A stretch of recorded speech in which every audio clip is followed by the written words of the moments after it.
What is up, boys? I'm motherfucking Oki here, and today we are doing another coaching session. Today it is with a Plat 5 player by the name of ChampChimpTHRESH. Pretty good Thresh player. I actually really like coaching Plat sessions because it's right in the kind of the sweet spot of where players are really starting to get like adaptive and good in understanding the game, but they still have tons and tons and tons to work on. So let's get right into it. We've got 3 people stacked here. I'm going to tell you what I tell all of my coaching sessions. If you're going to stack on this side of the river, just drop a ward over here. If none of your teammates are stacking here, just get into that habit every single game. If you stack here, you can see all through here. Drop a ward on this side. If you stack here, you can see all through here. Drop a ward on this side, because you got to think of the worst case scenario. What if the enemy team is invading through this way? They're sitting here. You go to leash blue, and boom, there's 4 people there. So just a little safe habit. You lose a tiny fraction of pressure in the lane just because you can't ward bushes, but in most matchups that won't matter as Thresh. And it will seriously save you so much just heartbreak and like tilted teams, because people that give first blood before 2 minutes, like, it has a serious effect on team morale. So it's worth the ward, I promise you. I'm not gonna talk too much about Thresh runes. I just want you to know that there is an alternative to the Aftershock page, and it's a really popular Guardian page, and I'll put that down in the comment section. I probably would have gone that. I probably would have gone the Guardian route this game, just because I don't expect you're wanting to take too many trades against a Braum Lucian lane. This is one of the strongest lanes in the game right now, especially with Lucian being so top tier. Aftershock is just not really gonna have much of an effect unless the enemy lane just severely misplays. Whereas Guardian is going to, keep a lot of damage off your ADC, help you with trades. But think of it this way: Aftershock is for your all-in, kind of greedy but really effective page. Guardian is for the we're gonna sit back and play it a little safer page. Okay, so let's look at summoners. Got Ignite on both support, so this could definitely be a kill lane. I would say that this is a lane that's in their favor. Okay, you gotta respect the level 2. I'm sure you already know that, but let's start looking at things like that. If your ADC is not pushing, especially as Tristana, she's basically made the choice to not push several times. She could be autoing minions here, and you need to recognize that and kind of just start pinging her off, because as you can see, the wave is definitely pushing in their favor. Or pushing towards you. So they're going to get level 2. You guys are going to take some really rough trades here. So that isn't necessarily your fault, but you could be doing more to convince your ADC to back off and, potentially avoid a first blood like that. What you could have done differently there is to continuously ping the minions over and over and be autoing minions yourself.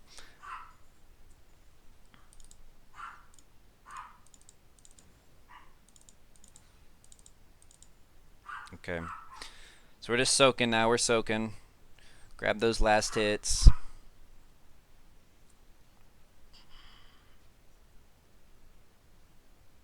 Oh, we're missing a couple last hits. So it's actually quite easy to get last hits under turret when you're alone under turret in situations like that with your empowered Flay. If you go Flay level 1, which you should, and you did.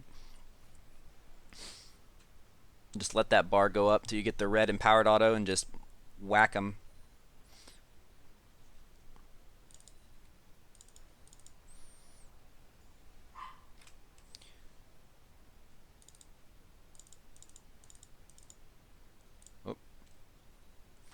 Okay, so like I said, I'm probably going to be talking about some other topics a lot throughout this this session, since I don't think that this is a lane where you're just constantly wanting to be looking for hooks, looking for flays, looking for all-ins, things like that.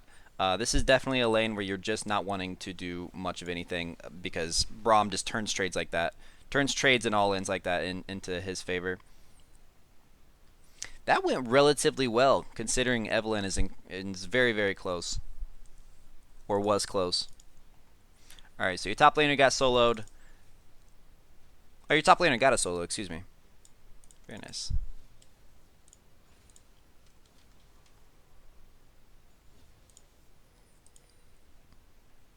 Okay, so we do see Vias here. At this point, what you want to be doing is walking forward and taking a bad trade.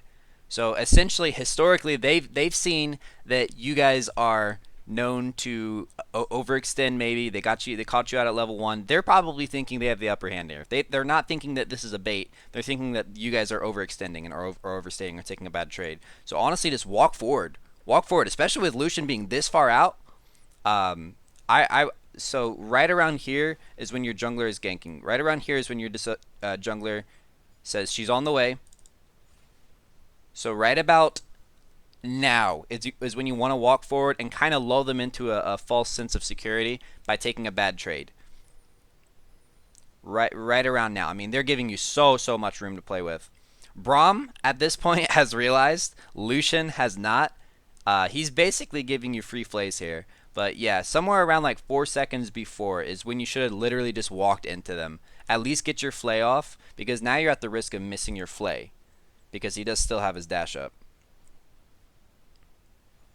So yeah, now this is not going to work. Whereas before, oh, okay, nice flash. Good stuff, man, good stuff. So it ended up getting one. Honestly, I probably think that that would have been the result anyways if you had walked forward. But you want to get into that habit of kind of taking an intentionally bad trade. It's baiting, but it's like it's deeper than that. It's not just like, you know, pretending that your jungler isn't there. It's like intentionally taking a bad trade to maybe even get Lucian to dash forward. You know, you get hit by that Braum Q, Lucian's going to say like, oh man, 3 autos and he's got the stun on him. That's easy trade. We can win that. So just be willing to think of your health bar as like a resource, as a bait meter. You've got this much health to bait with. Great hook, man. Really great hook. 1 for 1. Totally fine. Should be a 1 for 1. Should have your flay up early. Yeah, okay. You're fine. Really good hook, dude. I've seen you play before, and I know you're mechanically, you got a lot of prowess in that area.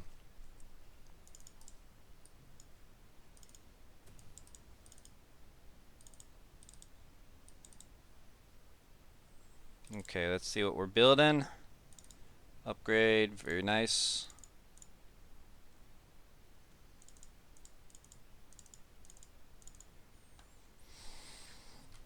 Okay, we see both junglers top. Again, even though you guys may have came out on top there, even though you guys may have came out on top there, this is still just really not a trade, or a lane where you want to be taking constant trades. Braum just honestly ruins champions like Thresh that want to go in. Huge cock block champion. I call them condom champions. Things like Taric, sometimes Alistar. A lot of people play Alistar as a disengaged champion in lane. And in lanes like that, how you want to think of it is basically the first support to use their combo is going to be the first one to lose it. So for instance, in like the Thresh Alistar matchup, if you use your combo, even if you land everything on your ADC, if you use your combo first, you're going to lose that trade. Alistar versus Leona, if you as Leona use your combo, even if you land everything on their ADC, Alistar is going to win that trade. If Alistar, you know, obviously on the other end of that is that if Alistar uses his combo, you're going to be winning his trade. Unfortunately, Braum doesn't really have a combo. Braum is just like a one-sided version of that same matchup. Whereas if you use your combo first and he still has his shield and his Q and his W up, you've lost. He's not going to be actively using those things. But yeah, it's just really just a really defensive lane, which is why I'm going to link you that Guardian page and take it into matchups like this.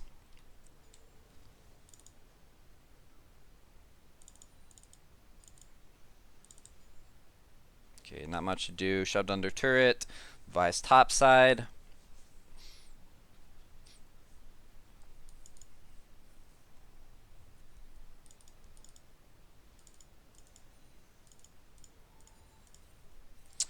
Just kind of chilling. This is honestly, this isn't the most exciting League of Legends, but this is the most effective way to play this lane, honestly. You're staying relatively even with your ADC in terms of aggression. You're matching her aggression is what it's called. You're staying even with them. If I draw a line across, you are usually right there parallel with her, which is good. But against champions like Braum, you don't want to force anything, because like I said, if you force it, he's coming out on top there. Honestly, I would be pinging this away. I would be saying you need to go back to lane. Wave clear, you're missing CS. Nothing's gonna happen here. Okay, we do see Zed. That was a good eye on the Zed, just a mechanical flop. Just a misread of his speed. Just fine, but it was good that you knew to hook the Zed, not the Braum.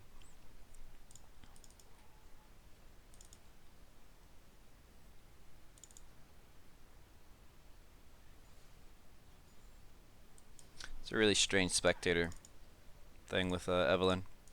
The camera shift.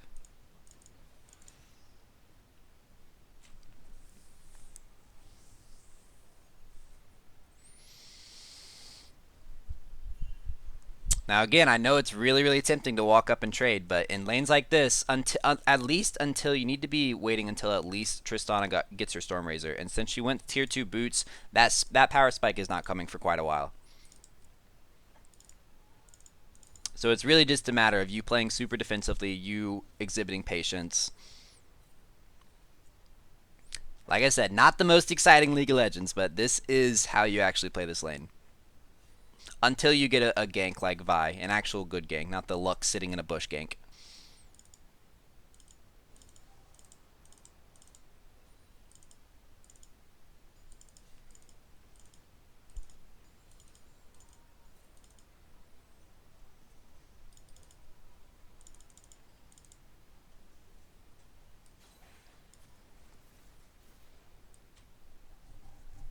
Okay. Kind of a risky time to go back, I would say. I would say this is a pretty greedy back. I would say that you should be rotating over. When you see your Lux in trouble over here, you see the Vi in an area where she can actually rotate, and especially when you see your ADC move over here, I would stop that back, and I would go and see if you guys can pick up anything. I mean, Braum is walking through your jungle, Evelynn's in your jungle, Zed's in your jungle. You know, even if you're just like right here, somewhere with a hook, you guys might have been able to trade a 1-for-1 there.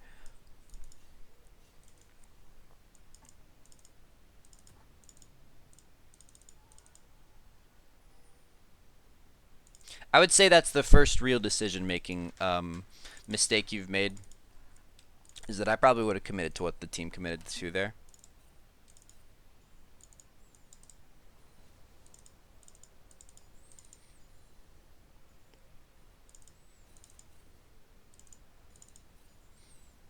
Okay, okay. You saw an opportunity. I respect it. I respect it.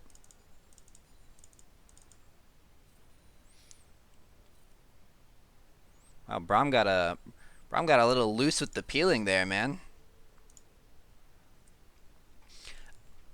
So this is a mostly defensive oriented lane, but when you have a couple minions on your side and when Braum makes a flub like that, obviously it's okay to go in for trades. It's so weird how it affects the whole screen when Evelynn goes for a charm.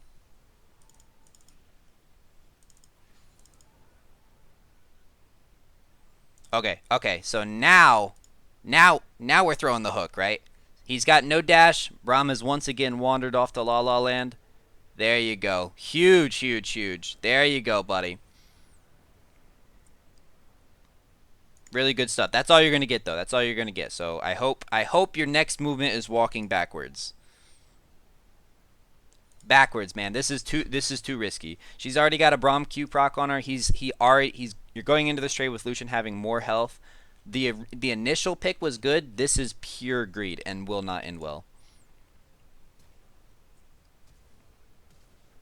Okay, so obviously sloppy play from both teams, but you can't control Tristana, can't control Lucian, can't control Braum. The initial hook, great, but as you could tell, like I could tell immediately that second hook was about to be greedy.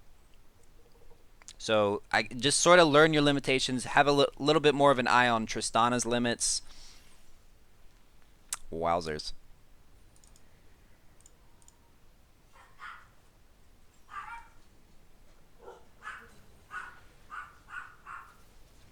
Hey, that's not bad. Looks like you're going to get the Braum. That's not terrible. There is no way out at that point. You can't walk this way, and since you guys have already blown your Thresh, you can't like flash lantern him out. So taking the 1-for-1 there is fine, but I really want to stress the fact that you were super greedy with that second hook, and it never should have happened. You should have been super happy with having summoner leads on Lucian. You got their flashes. You got them somewhat low. Got pressure top. No need to go for that second hook.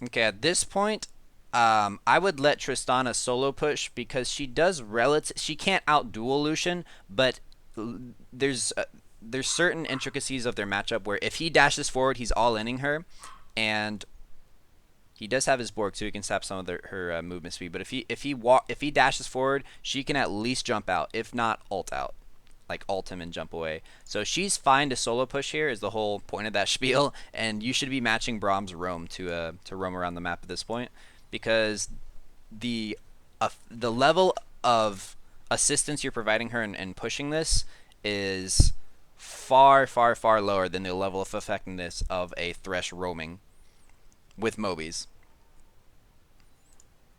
Yeah. This is not going to go good. Oh, that's not bad. 4 bot. Okay, so let's say they send 4 bot and when you roamed. You can look at it one of two ways.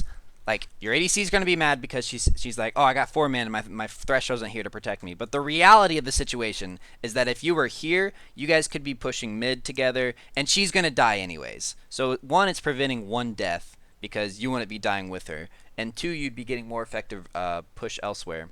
And 3, they may not have sent 4 people bot if you were mid. They may not have allocated the resources like that.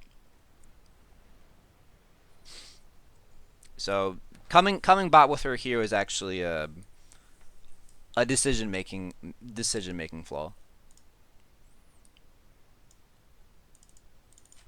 Let her solo push. She'll get the tower eventually. And she's relatively safe against Lucian. Now, if it was a Jhin, someone without a dash, yeah, you can't really leave someone like that alone. You'll probably have to stay bot with them. But, I mean, you got Mobies, man. You got to put those to use, and she's relatively safe. She's got a huge jump range. She's got an ult for self-peel. And if they do still send up for her, 1, you're not dying with her, and 2, you can push elsewhere. Crazy ass hooks, man. Good stuff on that one. Good eye.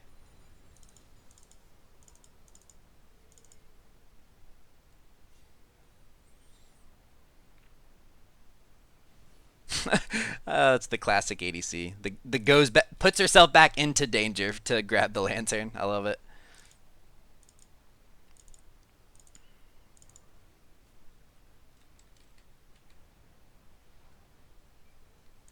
Okay, let's look at what happened here.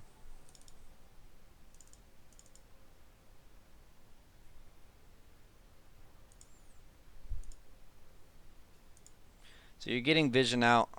You're trying to keep tabs on Evelynn. She gets caught.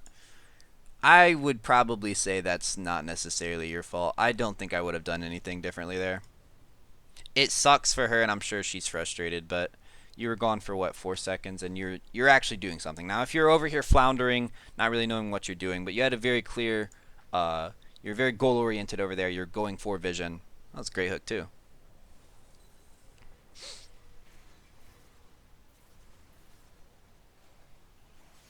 Oh my lord!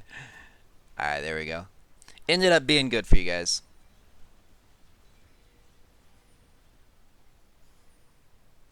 Okay. So once again, we're just kind of overstaying. We're overstaying past our limits. So this hook is good. You're staying in his face. You're hopefully waiting for your flay to be up. It's not up, so you're going for the hook. The second this misses, start peeling back. Start peeling back. Because the only way this goes well is if Lucian massively misplays. Like, Lucian should be leaving right now.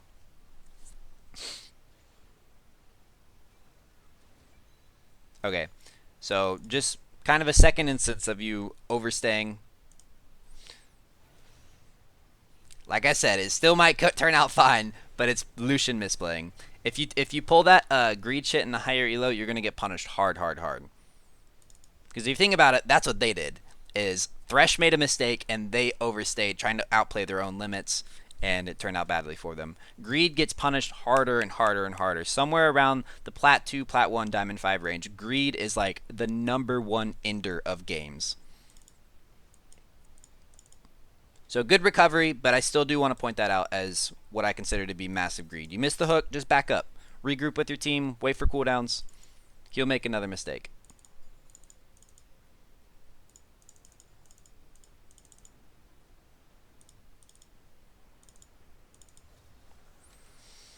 Okay, gotcha. Got us a dragon.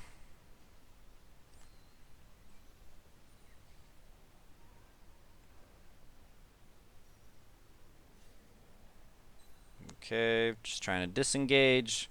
Don't want to get wrapped up in anything. It's Tristana. It's like an unsupervised toddler walking around, man.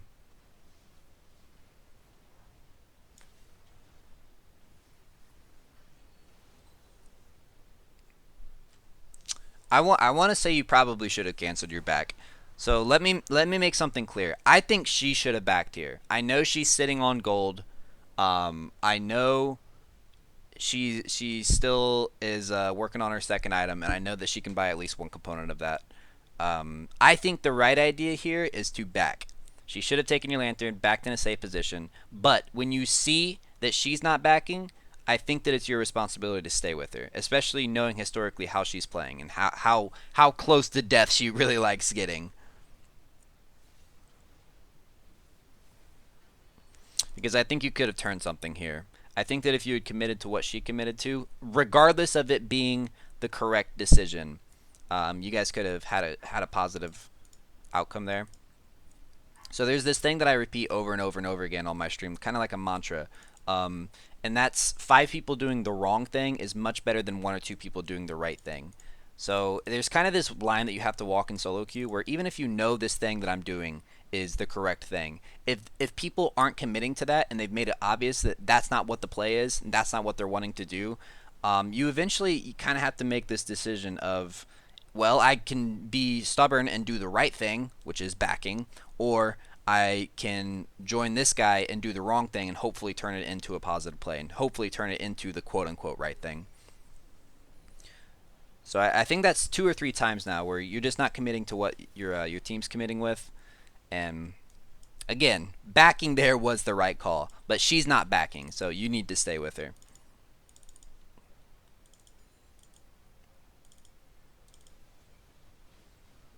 There we go, under the turret. Yum, yum, yum. Okay, Ribbon Flash. Ribbon Flash. Sorry about that, my dogs are crazy today.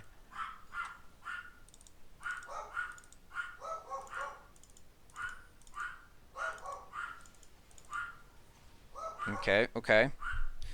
So Tristana is clearing bot. I would say shove out mid. Make a call to shove out mid and then recall.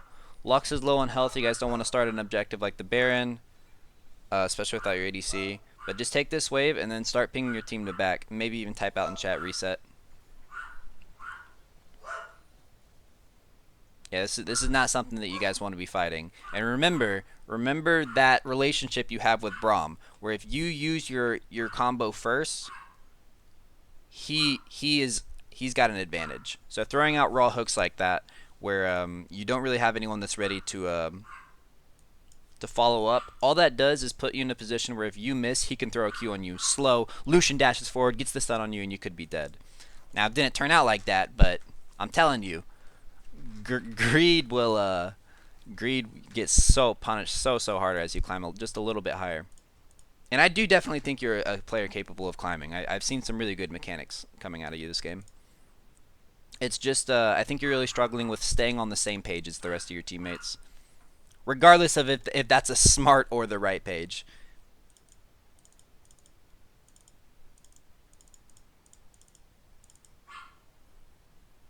Okay, this is risky. We see all of them. So at most we're looking at Evelynn in a bush or something. Oh, there's Evelynn. Okay.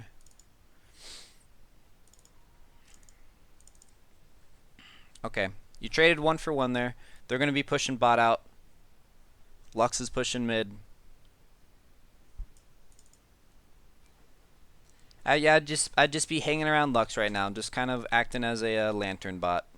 In case she gets caught, just throw the lantern. Okay, okay, okay. There you go. Okay, so I'm sure you know this, but when Evelynn throws her charm on a specific person, the heart fills up, the little heart meter, and then an arrow flashes, and you can see which direction Evelynn is coming from. So it's your responsibility to stand in front of her from that direction. So right there, she is literally right here. So kind of just as you're shadowing her, it's good to body block, but just know that you can body block specifically the direction Evelynn is coming from.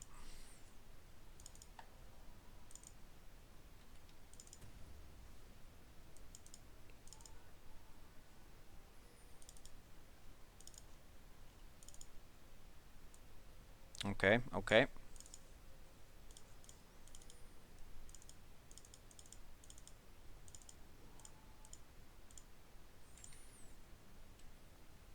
So we got Knights out, and looks like we're building probably Zeke's. Pretty good. Itemization on tanks right now is honestly pretty easy. You just build Knights Val and Zeke's on pretty much everyone. Very strong actives right now. Okay, this was very unnecessarily risky pathing. This is a little nitpicky, but how you should be warding this is dropping the ward and immediately doubling back. You don't want to put yourself in a position right here, because you got to think of the worst case scenario, kind of like what I said with the invade. Worst case scenario, it's got to always be running on the back of your mind. Always be running. If I walk through here, what if someone's right here? What if someone's right here? And all of a sudden I can't escape here because this person's cut me off, and I can't go through here because there's a turret and this person's cut me off. So throw the ward, back out this way. Back right out the way you came. Because you're really not achieving anything by pathing this way. You're only putting yourself in risk. And also, this is way too far up. This is way too far up. Remember, worst case scenario, if you get caught right here, who's going to back you up? Your teammate's way over here. The 3, 5, 6, 10 auto smacks that you get on this turret is not worth your life. See, look at this. You should have been with your team, man. So just, I think that's definitely the most recurring, obvious problem I'm seeing with you, is that you're not putting yourself on the same page as your team. You're going on too many solo missions. Huge flay right there. 3-man flay. Oh my god, snuck the hook in past Lucian too. Beautiful. Really great recovery, man. Really, really good recovery.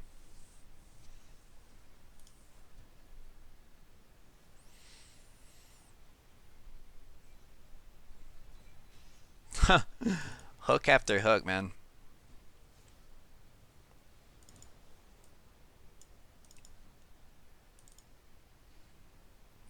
So I'm going to tell you something, and I don't want you to take it the wrong way. I think you're a really good Thresh player. I think you're kind of lacking as a solo queue player. And what I mean by that is that there's a huge difference between like great pro players and great solo queue players. In order to be a great solo queue player, that was awesome.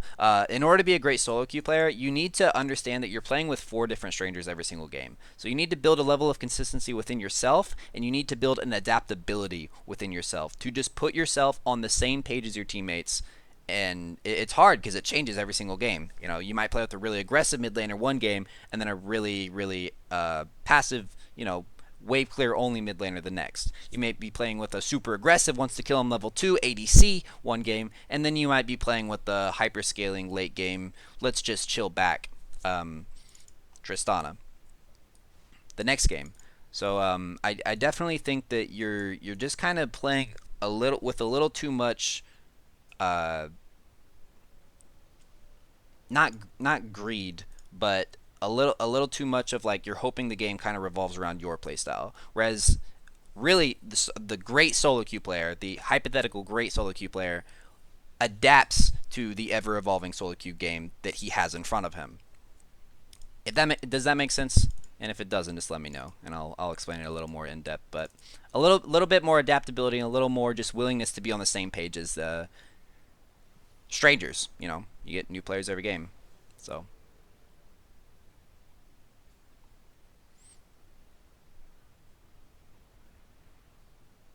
okay. I wouldn't be going in on this one. Oh my god, Tristana just straight up jumped. Never mind, take it back. You have to commit to what she commits to.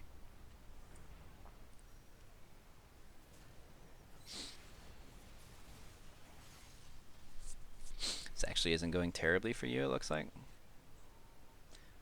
Absolute Fiesta game. Absolute Fiesta game.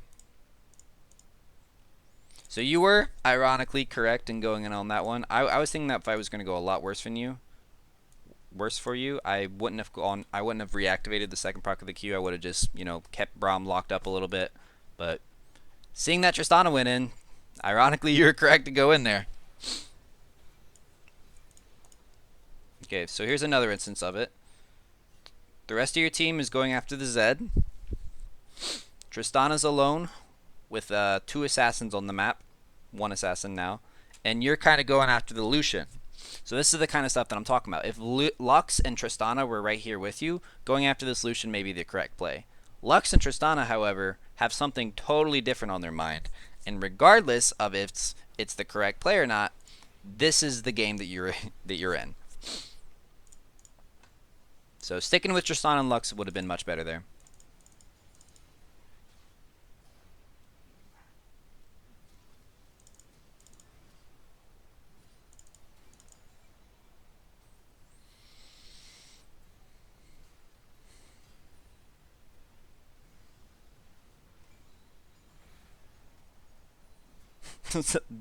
Lucian just panic flashed. Alright, alright. Throw that man the lantern. Get out. Honestly, this would be like a really great time to Baron bait.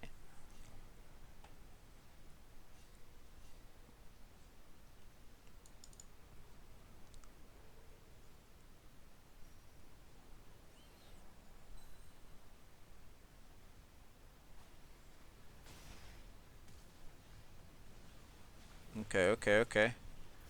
This looks like a really good fight for you guys. Looks like a game ender. Yep. Okay, so I'm going to let the game end out, and I'll just talk over it. As I've kind of hammered in throughout the session, I think you make some really incredible Thresh plays. I think that you're lacking in committing to what the team commits to. I think that you're acting a little too, not like, I don't know, I'm trying to think of another word for it, because it's not necessarily greed. Because it's not like you're like going after kills on your own. You're just going on like these little solo missions and playing as if the team is backing you up in them. And I'm sure that there are teams that will back you up in them, which is the difficult part of solo queue, is that you didn't get those players this time. You got the Lux and Tristana that are kind of just wandering around, putting themselves in danger, and you're not there for them. I also think you need to work on knowing when to rotate. That bot push where they sent 4 bot, it would have just been a completely different situation. I can't speak to how it would have been different. I don't know if they would have still sent 4 people bot, but it would have been an objectively better situation if you weren't there, because it would have been 1 less death. They may not have done it in the first place, and you're not really helping them. Work on your safer pathing. There's no reason to put yourself in situations like this. Always have, like I said, that worst case scenario running in the back of your mind. If I walk into this bush, what if there's 4 people in them? What if there's 4 people in there? You know, when you're setting up for an invade, worst case scenario, what if 4 people took this path that I didn't have warded and are now in this bush? And if you get that worst case scenario running in the back of your head, you're going to be a much, much better player, because you're always going to be thinking about, oh shit, like, I'm not going to do that, because what if there are 4 people in there? And it's really going to improve your decision making. So overall, man, if you have any questions, please let me know, and I'll get them addressed. But I hope that you guys learn from this. And ChampChimpTHRESH, good stuff out there, man. I hope to see you in Diamond soon. Peace, guys.